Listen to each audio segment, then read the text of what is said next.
In the lower part of the sales project, under the Task tab, we can add new or list all the sales meetings records we created. The sales project we are creating does not have to be guaranteed, but it may also be in the initial agreement phase. From this part of the sales project card, we may keep the record of the types of sales meetings we had, as well as of the date and notes about each one of these records.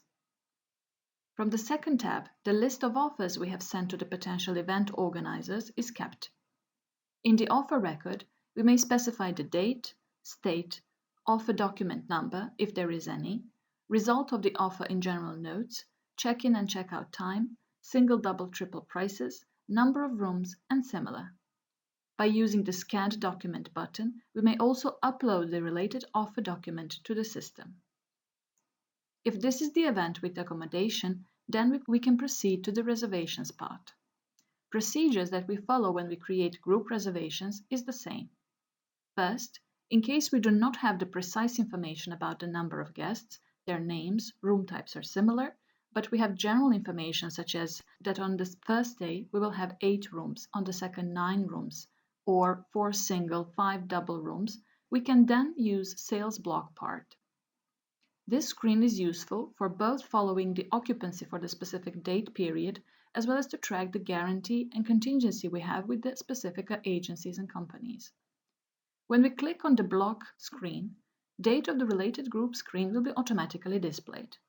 If the agency has not specified the exact number of people or rooms, but instead it requested to block the specific number of rooms for each day, then we may write this number under the unit part. With this setting, system will not take into consideration any specific room type, but it will block the entered number of room units. If we have more specific information about the room units, such as 2 standard rooms, 3 deluxe, 2 suites, etc., then we should fill out the following fields. Let's assume that there were 3 single, 10 double, and 2 triple standard rooms requested from us. Next part is the quota, which is used as a maximum limit. Agency may request for 10 double rooms with the note that there can be another 3 of these rooms. In this case, we will define these under this part. Without specifying single, double, or triple quota, we may enter the number under unit quota part. This part can also be used for agency guarantee and contingency, with the upper part of the screen referring to guarantee, while the quota part is for the contingency. Once we save these records, system will create the blocks for each day under the separate rows. After we have created the initial block, some time may pass, and the agency or company may send an update with the information about new number of specific room types and number of people staying in. In these cases, we can simply change this info by double-clicking on the related column. In other words, when we create the sales block, we are making general settings for this group reservations that can easily be updated when needed.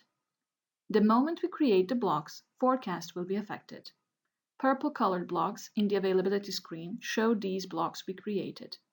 From the occupancy screen, we may see the individual and group occupancy. At this point, we created the blocks, but we still haven't created the reservations for these rooms. After we start creating these records, information about blocked, sold, and remaining sales block will change accordingly. Here, there is a specific note that we should mention. The revenue for the room we block will have to be reflected in the forecast. From the room price part in the sales project, we should define a certain price. When system calculates the room prices, it does it based on the number of rooms we entered in blocks, and it derives the average price. In this way, we will have the blocks priced. Once we have finished with this step, we can proceed to creating reservations. When we start adding the new reservation record from this field, we will see that the several fields from the reservation card such as agency, check-in, check-out date, and similar are already filled out. This is because we already entered these when we set up a new sales project. Since we defined standard room in the block, we are selecting this one from the room type field. We will leave the number of adults too, and here under the room count, we may enter the number of rooms we wish to create. In case we still do not know the names of the guests, we can enter no name guest record. Since this is a double room setting, we will add the second guest record as well. Now, when we go back to Sales Block tab and we click on Calculate Blocks, system will automatically calculate these rooms we booked and it will display these under the related sold part. Moreover, the remaining part will also be displayed here. When we open the forecast screen, we will see that our block reservations records decreased as we have turned them into real reservation records. However, in the occupancy forecast, we will keep seeing these blocked or grouped reservations.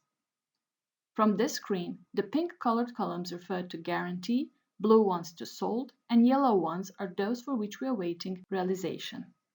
Next step is to divide a no-name cumulative reservation record into separate reservation cards. It is possible to do regular divide or divide with share. People who come with the group may come at different times, so it means that their check-in and check-out time and dates in the same room may differ.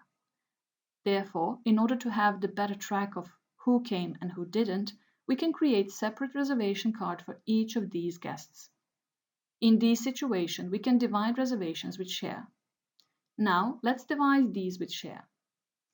Among the newly created records, we will have those light pink ones as share, or those without room price and guest number, while the dark pink ones are regular reservations. Then we can split other 4 reservations with regular divide action.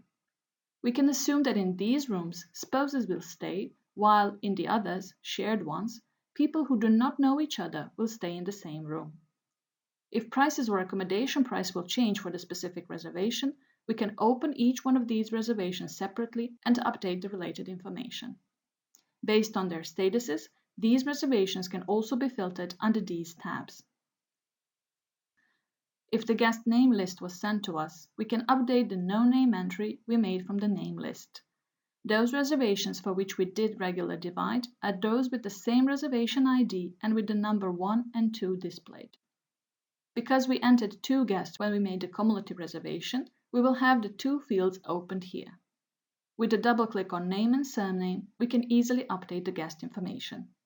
If this is our repeat guest, we can quickly search for him or her from guest control field. Other entries are those divided with share. The second reservations are the shared ones, and we can see these under the share number segment. With filling out these information, we have completed with creating the room reservations for this specific project.